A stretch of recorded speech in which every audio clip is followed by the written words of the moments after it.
जब ये देखें इंडिया के साथ अपने आप को कंपेयर ना करें, हमारा कोई कंपैरिजन बनती नहीं इंडिया के साथ। पहली बात एटम बम का फ़ायदा क्या है जब वॉर होने नहीं, अब तो वो कोल्ड वॉर चल रही है, अब एटम बमों के फ़ायदा नहीं।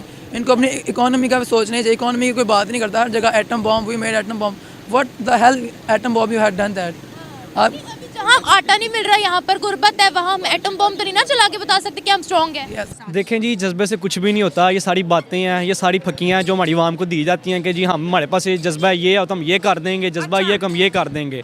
ठीक है, जज्बे से कुछ भी नहीं होता। ठीक है, ये सारी जो सी है ना, सारी ये मेरे ख्याल से सारी जो सी है ना, सिर्फ ये बेकार बातें हैं जो ना एक आवाम को लॉलीपॉप दिया जाता है कि जी हम जज्बे से ये कर देंगे। To be honest I feel like हमारे पास कोई एटम बम नहीं है। लोगों को डराने के लिए कह रहे हैं कि हम atomic power, but I feel like हम बिल्कुल भी नहीं है। हमें इंडिया से सीखना चाहिए, ना कि उसे कहना चाहिए हमारा दुश्मन है। हमें उससे सीखना चाहिए वो क्या क्या स्ट्रेटेजी अपना रहे हैं, उनकी स्ट्रेटेजी को अपनाएंगे तो हमें बहुत फ़ायदा हो सकता है।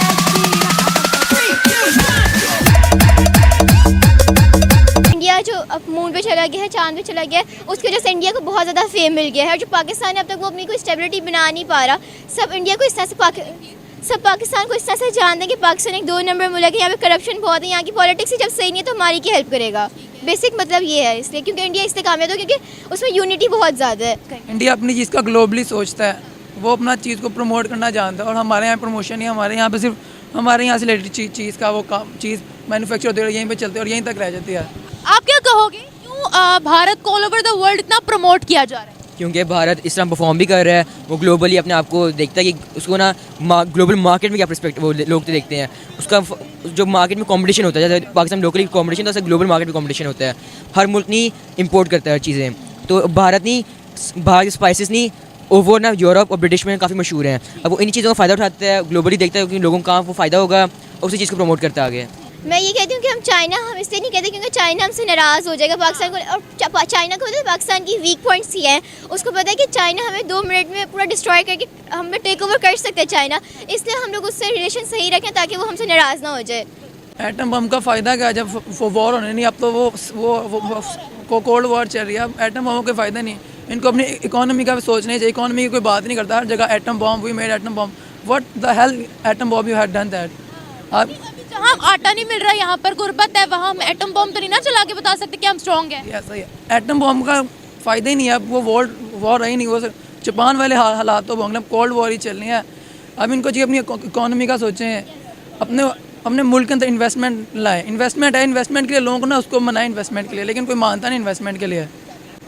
To be honest I feel like हमारे पास कोई एटम बम नहीं है। लोगों को डराने के लिए कह रहे हैं कि हम atomic power, but I feel like हम बिल्कुल भी नहीं है। हमें इंडिया से सीखना चाहिए, ना कि उसे कहना चाहिए हमारा दुश्मन है। हमें उससे सीखना चाहिए वो क्या क्या स्ट्रेटेजी अपना रहे हैं, उनकी स्ट्रेटेजी को अपनाएंगे तो हमें बहुत फ़ायदा हो सकता है। जब ये देखें इंडिया के साथ अपने आप को कंपेयर ना करें, हमारा कोई कंपैरिजन बनती नहीं इंडिया के साथ। पहली बात ये है, जल्दी हार मान के वैसे तो जज्बे के नारे लगाते हो, हम हरा देंगे, हम ये, और जब इकोनॉमी की बात आती है, डॉलर्स की बात आती है, तरक्की की बात, फिर आप गिव अप कर देते हो कि हमें ना मिलाओ उनके साथ। देखें जी, जज्बे से कुछ भी नहीं होता। ये सारी बातें हैं, ये सारी फकियाँ हैं जो हमारी आवाम को दी जाती हैं कि जी हमारे पास ये जज्बा है, ये है तो हम ये कर देंगे, जज्बा ये हम ये कर देंगे।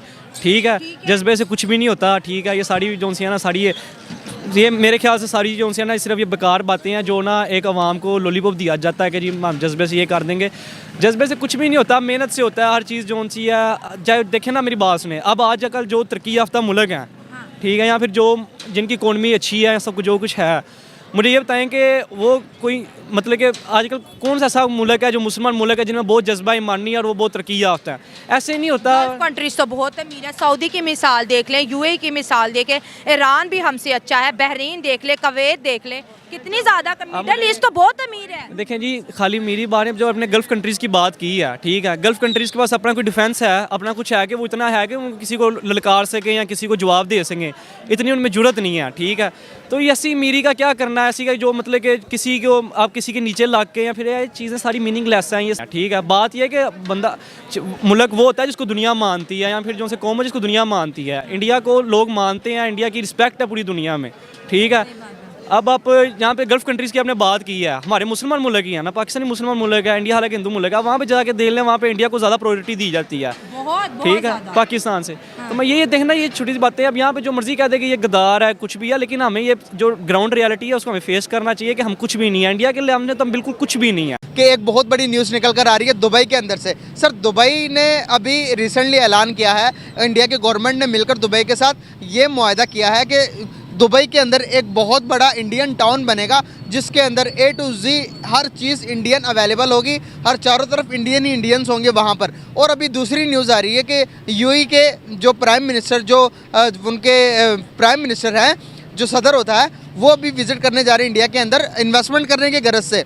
वो इंडिया में जाकर रोड शो करेंगे नरेंद्र मोदी के साथ मिलकर और बिलियनों डॉलर्स की इन्वेस्टमेंट कर रहे हैं। कैसे देखते हैं आप? एक तरफ हमारी मीडिया यहाँ पर चीखें मार रही है, रो रही है कि भाई मुसलमान होने के बाद भी पाकिस्तान में इन्वेस्टमेंट करनी चाहिए, लेकिन वो इंडिया के अंदर इन्वेस्टमेंट करने जा रहे हैं। तो इस पर आपकी क्या राय है, क्या कहना चाहेंगे आप? सर, हमारे पाकिस्तान वाले सिंसियर ही नहीं हैं अपने मुल्क के साथ। ये तो खुद चाहते हैं कि हमारा बिज़नेस बाहर के मुल्क में हो। ये तो अपने मुल्क में बिज़नेस नहीं करना चाहते। आपको मुझसे ज़्यादा बेहतर पता होगा। इंडिया के आप चेक कर सकते हैं कि सर उनके लोग उनकी तरक्की कहाँ से कर ले। IT का ले लें, किसी भी प्रोफेशन में देख लें। अब उन्होंने 60% ईंधन उन्होंने अपनी गाड़ियाँ जो ना 60% उस पर ले आए हैं इलेक्ट्रिक पे, और 40% उनका जो ईंधन है ना वो सिर्फ बचत आ रही है। तो सर देखें, वो मेहनत कर रहे हैं ना, हम सिर्फ क्या रह गए हैं, सिर्फ हम चीखने और पुकारने में रह गए हैं। तो फिर उसके बाद देखें ना, जो भी अपने मुल्क के साथ अब सिंसियर होगा, वो कोई भी कंट्री हो, वो कामयाब होगा, वो तरक्की करेगा। आप देख लें, सहरा था दुबई को, और आज देखें दुनिया का इंटरनेशनल लेवल बन गया है। हर मुल्क की फ़्लाइट वहाँ पे लैंडिंग करती है कि नहीं करती? कैसे देखते हैं आज हमारी मीडिया यहाँ पर बैठकर रो रही है कि भाई दुबई को चाहिए, यूएई को चाहिए कि पाकिस्तान के साथ मिलकर काम करे, इंडिया के साथ नहीं करना चाहिए। क्या लगता है कि आपको दुनिया अभी आइडियोलॉजी बेस पर रहती है, रिलीजन बेस पे, कि भाई उसने ये किया तो हम ये नहीं करेंगे? आपको नहीं लगता कि दुनिया अभी मफादात पे हो गई है, अपने रिलीजन, अपने अवाम की सोचती है, अपने मुल्क को सोचती है, अपना सोचती है कि भाई हम किस तरह डेवलप करें? क्या ये चीज़ें रह गई हैं जो हम लेके चल रहे अभी तक? सर, हम बहुत पीछे बैकवर्ड। अभी हम 90 के दौर में चल रहे हैं, और जबकि 2023 आ गया, अभी तक 24 आ गया, हम अभी तक पीछे चल रहे हैं। देखें, जिसको जहाँ से मफाद मिलता है ना, वो उधर ही डेवलप करता है, उधर ही लॉन्च करता है, उधर ही अपनी इन्वेस्टमेंट करता है। ठीक है, जहाँ किसी को लॉस होगा, यहाँ हम अपने सनतकार को बिजली तो हम फराहम नहीं कर पा रहे, हम किसी को हम क्या करेंगे कि वो हमारे पास आके इन्वेस्टमेंट करे? कोई इन्वेस्टमेंट करने पहले आता है, उससे पहले कहते हैं भाई हमारा परसेंटेज क्या होगा। दोस्तों नमस्कार। दोस्तों, आप जानते हैं पाकिस्तान एक ज़माना होता था जब हमको रोज़ गजवा हिंद, जज्बा, एटम बम, इनकी रोज़ धमकियाँ देते रहते थे। इनके छोटे छोटे जो मिनिस्टर थे ना, जिनकी कोई औकात नहीं है, शेख रशीद जैसे, वो तो ये बोलता था पाव के एटम बम है हमारे पास। लेकिन दोस्तों, पिछले दिनों जो आपने देखा है मालदीव के साथ जो हुआ है, और मोदी जी का जलवा, पूरा देश मोदी जी के साथ खड़ा हो गया। ये देख कर पाकिस्तानियों की हालत ख़राब हो गई। उन्होंने देखा है कि भारत के अंदर इतनी एकता है। दोस्तों, ये देखकर वो अपना सारा जज्बा और एटम बम भूल गए। आपने वीडियो देखी है। आप मुझे ये बताइएगा कि आपके क्या विचार है इस बारे में। आप कमेंट्स करके जरूर बताइएगा, क्योंकि अब पाकिस्तान की तो वो हालत हो चुकी है कि इनके पास खाने के तो लाले पड़े हुए हैं, खाने की रोटी नहीं है, और अब ये एटम बम की धमकियाँ देना भूल चुके हैं। हकीकत ये दोस्तों, सोशल मीडिया ने इनकी कुछ आँखें तो खोल दी है, लेकिन अभी भी बहुत अनपढ़ जाहिल हैं, क्योंकि उनका जो मेन मीडिया है, वो तो इलेक्ट्रॉनिक मीडिया, वो तो सारी बातें इनको अक्सर बताता नहीं है, वो झूठ ही रोज़ दिखाता रहता है। लेकिन धीरे धीरे वो भी खुल जाएगी। दोस्तों, वीडियो को लाइक जरूर कीजिएगा और चैनल सब्सक्राइब कर लीजिएगा। Thank you very much.